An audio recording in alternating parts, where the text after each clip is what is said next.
कलयुग के 5 ऐसे सत्य जिन्हें भगवान श्री कृष्ण ने पहले ही बता दिया था। महाभारत काल में 5 पांडवों के मन में कलयुग के बारे में जानने की बड़ी इच्छा थी, इसलिए उन्होंने एक बार भगवान श्री कृष्ण से पूछ ही लिया कि हे वासुदेव, कलयुग में मनुष्य का जीवन कैसा होगा, मनुष्य के विचार कैसे होंगे और मोक्ष की प्राप्ति कैसे होगी। यह सब सुनकर भगवान श्री कृष्ण ने 5 पांडवों से कहा कि मैं तुम्हें इसका सीधा उत्तर तो नहीं दे सकता, लेकिन तुम 5 भाई जंगल में जाओ और जो कुछ भी वहां दिखे मुझे आकर विस्तार पूर्वक बताना, मैं तुम्हें उसका कलयुग में प्रभाव बताऊंगा। यह सब सुनकर 5 पांडव जंगल में गए और उन्होंने वहां जो देखा वह देखकर वे आश्चर्यचकित रह गए। फिर 5 पांडव श्री कृष्ण को बताया कि उन्होंने वहां क्या देखा। सबसे पहले युधिष्ठिर ने कहा कि हे वासुदेव, मैंने पहली बार 2 सूंड वाला हाथी देखा, ये मेरे लिए बहुत आश्चर्यजनक था। तब श्री कृष्ण कहते हैं कि कल युग में ऐसे लोग राज करेंगे जो दोनों ओर से शोषण करेंगे,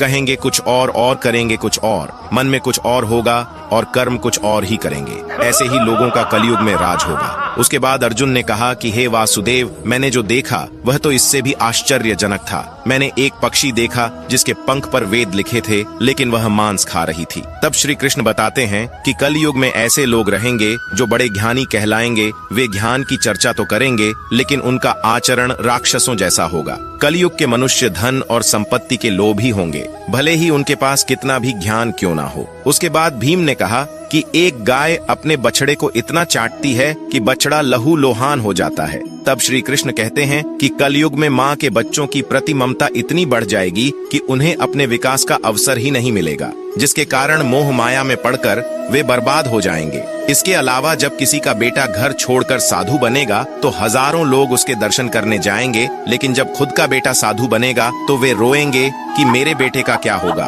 कलयुग में बच्चों के प्रति ममता इतनी बढ़ जाएगी कि उसे मोह माया और परिवार में ही बांध के रखेंगे। उसके बाद सहदेव ने कहा कि मैंने 7 कुएं के बीच में एक सूखा कुआं देखा, लेकिन यह कैसे हो सकता है।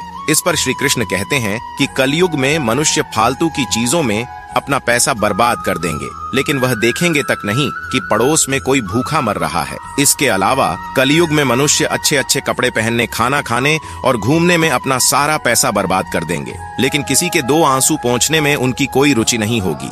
इसके बाद नकुल ने कहा कि एक चट्टान सभी पेड़ पौधे को तोड़ रहा था, लेकिन वह एक छोटे से पौधे पर टकराकर रुक जाता है। इस पर श्री कृष्ण कहते हैं कि कल युग में लोगों का जीवन पतन हो जाएगा। ऐसे में हरि नाम का एक छोटा सा शब्द उस पतन को रोक पाएगा। अर्थात कलयुग में भी जो मनुष्य धन के लोभ को छोड़कर हरि नाम का जाप करेगा उसे कोई कष्ट नहीं होगा और मृत्यु के बाद उसे मेरी चरणों में जगह मिलेगी। दोस्तों, इस वीडियो को शेयर करके कमेंट में जय श्री हरि अवश्य लिखें।